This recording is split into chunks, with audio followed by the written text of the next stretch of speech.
ભુજના નિવૃત્ત શિક્ષણ નિરીક્ષક નૈષદ મહેતા અને નિવૃત્ત શિક્ષિકા નિરુપમાબેન મહેતાના પુત્ર કુણાલે ગઈકાલે મેલબોર્ન ખાતે વડાપ્રધાન નરેન્દ્ર મોદીની ઉપસ્થિતિમાં યોજાયેલ કાર્યક્રમમાં હજારોની મેદની વચ્ચે રાષ્ટ્રગાન રજૂ કરી સૌના દિલ જીતી લીધા હતા. કચ્છના ભુજ માટે ગૌરવની ક્ષણ સર્જાઈ હતી. ભુજના વતનીને છેલ્લા 18 વર્ષથી ઓસ્ટ્રેલિયાના મેલબોર્નમાં સ્થાયી થયેલા કુણાલ નૈષદ મહેતાની પસંદગી 9 જુલાઈના રોજ મેલબોર્ન ખાતે વડાપ્રધાન નરેન્દ્ર મોદીના યોજાનાર કાર્યક્રમમાં ભારતીય રાષ્ટ્રગાન રજૂ કરવાની તક મળી હતી.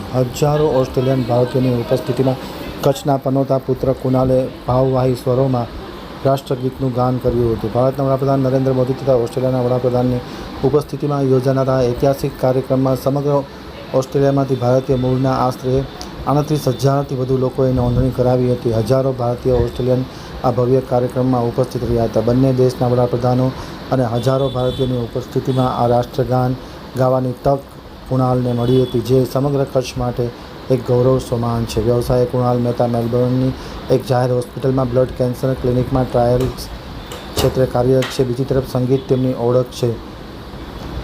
9 જુલાઈના રોજ મેલબોર્નમાં જ્યારે હજારો ભારતીયોની હાજરીમાં કુણાલ મહેતાના કંઠે રાષ્ટ્રગીત ગુંજ્યું હતું, તે માત્ર કચ્છ કે ગુજરાતની પરંતુ વિશ્વના ભારત માટે એક અનેરી સિદ્ધિ હતી. અત્રે ઉલ્લેખનીય છે કે કુણાલ મહેતા નિવૃત્ત શિક્ષણ નિરીક્ષક નૈષદભાઈ મહેતા અને નિવૃત્ત શિક્ષિકા નિરુપમાબેન મહેતાના પુત્ર છે. તેમણે ભુજની પ્રતિષ્ઠિત વીડી હાઈસ્કૂલમાં પોતાનું પ્રાથમિક અને શાળાકીય શિક્ષણ પૂરું કર્યું હતું. બાળપણથી જ સંગીત પ્રત્યેનો તેમનો ઝુકાવ હતો, જે આજે આંતરરાષ્ટ્રીય મંચ સુધી લઈ ગયો અને ગઈકાલે મોદીની ઉપસ્થિતિમાં તેમણે રાષ્ટ્રગીત રજૂ કરી સૌના દિલ જીતી લીધા હતા.